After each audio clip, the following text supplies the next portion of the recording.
With the cessation of your volition aggregate, the wellspring for a generation of all beings appears to suddenly disintegrate. The deeply intertwined veins linking seed to birth are severed. When obscured by the five aggregates, the sky of the essence of nirvana is like that of a darkened horizon on a foggy night.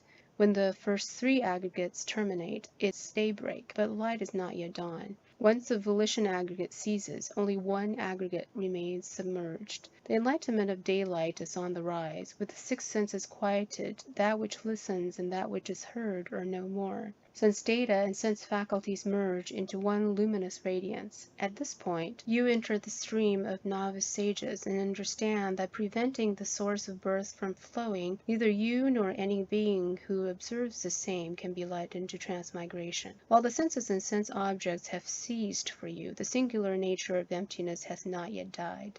Recognizing the consciousness aggregate is like deciphering the colors of sunrise or objects in the dark. When your six senses become one, when that single emptiness becomes non-existent so that your six senses can exchange functions, your body and mind and all worlds become like clear crystal, translucent inside and out. That is the point where your consciousness aggregate dissipates. You can then transcend life turbidity, knowing that illusory consciousness thinking is at its root. You believe you have reached ultimate attainment. You have the ability to use your senses separately, together, or in various combinations. You can connect with all beings and their thoughts.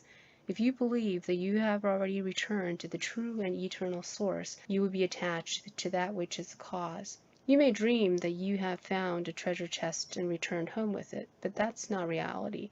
You join the ranks of those heretics who consider the primal source to be an unidentifiable obscurity. You cannot find your way to enlightenment. You believe you have reached supreme capabilities. If you believe that the consciousness aggregate as primal source is in you, hence all beings come forth from that source in you, you would be attached. You join the ranks of those heretics who consider the primal source to be you, pervading throughout worlds. You cannot find your way to enlightenment. You believe you have reached ultimate understanding regarding consciousness in you as source. You suspect that body, mind, and all throughout space comes forth from that source, and in turn misinterpret the source to be the eternal corpus that never ceases or comes into being. You join the ranks of those heretics who consider the primal source to be perpetually in a state of birth and death, or lack thereof. You cannot find your way to enlightenment. You believe you have reached ultimate awareness. If you believe that awareness is all-pervasive, you would assume vegetation is sentient, like human beings.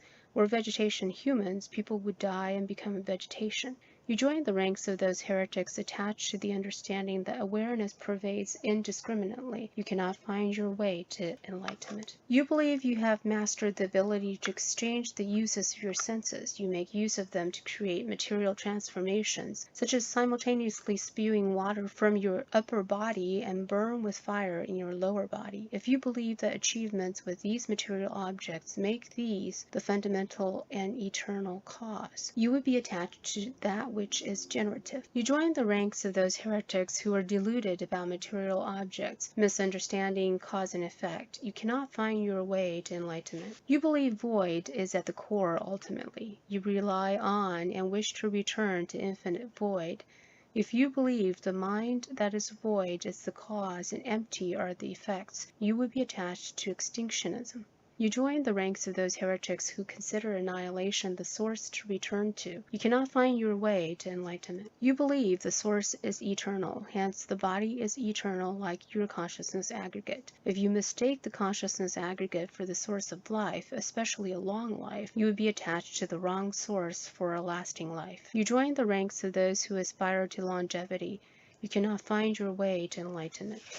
You believe that the source of life, that is, the consciousness aggregate, is connected with and sustained by sense data. Their preservation or extinction depends on one another. Consequently, you fear the depletion of materiality. You transformationally produce gems and beauties, letting your mind indulge in them.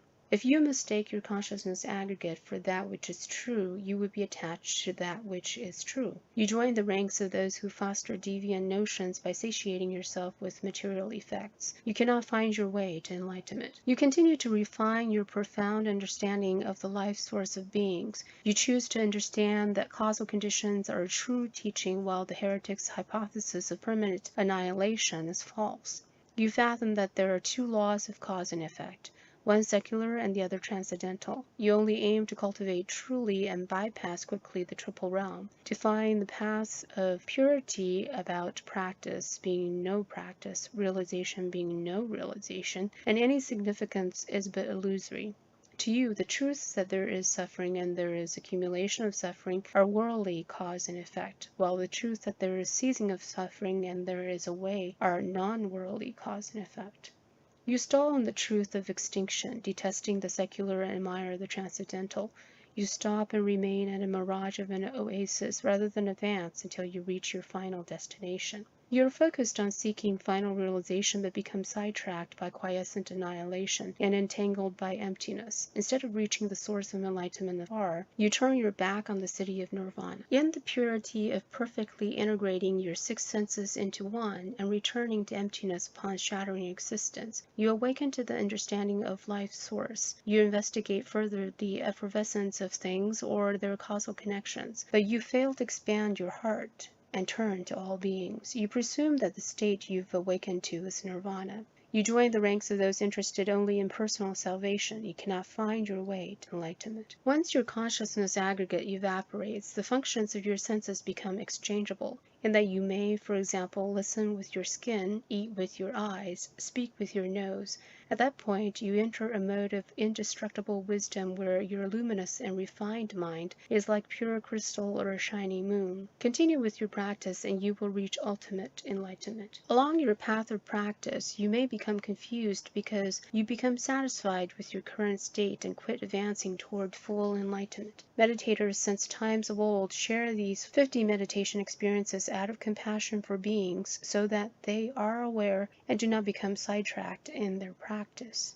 Whenever you encounter interesting meditation experiences, recognize them for what they are, purifying your mind rather than becoming adherents of odd outlooks. For meditators who enjoy meditation but don't study the teachings of the Buddha specifically, I strongly recommend that you also memorize and recite the Shurangama mantra. This is a powerful mantra that will keep you from being diverted from ultimate enlightenment.